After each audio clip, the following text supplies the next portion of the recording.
Hi friends, तो आज मैं जा रहा हूँ ओखला बर्ड सेंचुरी, जो अभी जहाँ पे मैं खड़ा हूँ इस जगह से नियर अबाउट 8 किलोमीटर अभी और है।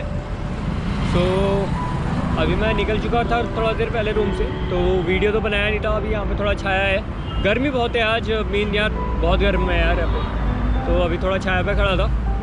तो अभी यहाँ पे नोएडा पे ये ओखला के आसपास में अभी हूँ। बोटेनिकल क्रॉस किया जस्ट मैंने, हाँ बोटेनिकल क्रॉस किया है।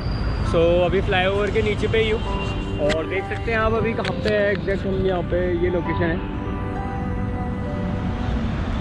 अभी यहाँ से यू टर्न लिया था इससे,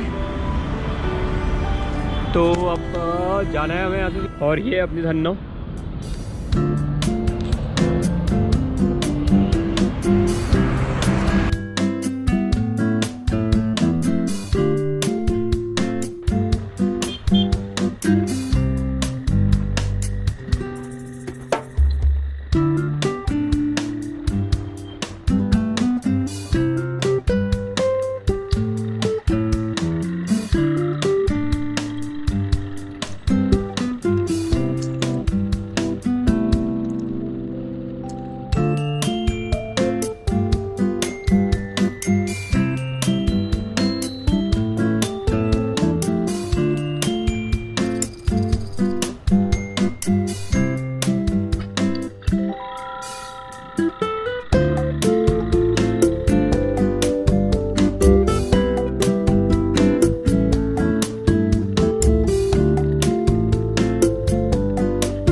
हेलो गाइस।